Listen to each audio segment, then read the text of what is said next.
السلام علیکم پیارے بچوں، امید ہے آپ سب خیریت سے ہوں گے۔ بسم اللہ الرحمن الرحیم۔ ربی زدنی علما، ربی زدنی علما، ربی زدنی علما۔ آج ہم گرامر کا کام کریں گے۔ گرامر کے کام میں آج کا ہمارا عنوان جو ہے وہ خط ہے۔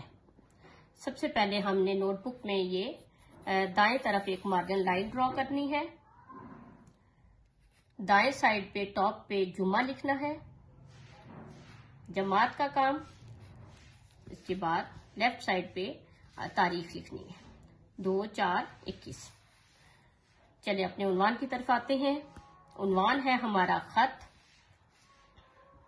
ٹاپک ہے ہمارا سیلاب سے متاثرہ کسی عزیز کے نام ہر ممکن مدد کی یقین دہانی کے لیے خط۔ پیارے بچوں، خط کا جو نیا پیٹرن ہے اس کے مطابق ہم دائیں سائڈ پہ کمرہ امتحان لکھیں گے اور سیکنڈ لائن میں تاریخ لکھیں گے۔ جس دن یہ خط لکھا گیا ہو اس دن کی تاریخ لکھی جائے گی۔ اس کے بعد اس سے اگلی لائن میں درمیان کے حصے میں اپنے عزیز کو خط لکھ رہے ہیں، اس عزیز کا نام مینشن کریں گے یا تعلق مینشن کریں گے۔ محترم چچا جان، جیسے جہاں پہ آپ نے اپنے عزیز یعنی چچا جان کو خط لکھ رہے ہیں تو آپ لکھیں گے محترم چچا جان، السلام علیکم، امید ہے آپ خیریت سے ہوں گے۔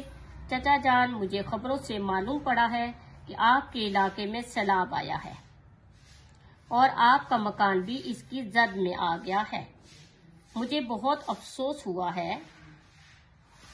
اللہ کی رضا میں راضی رہنا ہی مومن کی خوبی ہے۔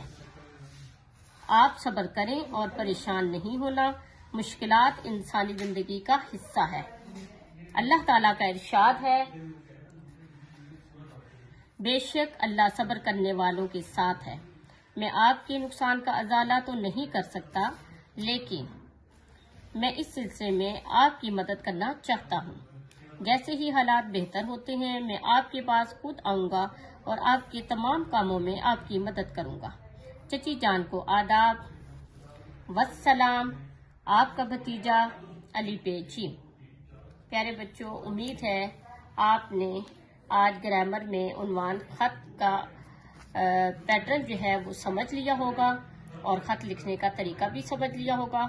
آپ نے اس کو اپنی نوٹ بک پہ لکھنا ہے اور اس کو اچھے سے اس کی پریکٹس بھی کرنی ہے۔ اپنا بہت خیال رکھیں۔ اللہ حافظ۔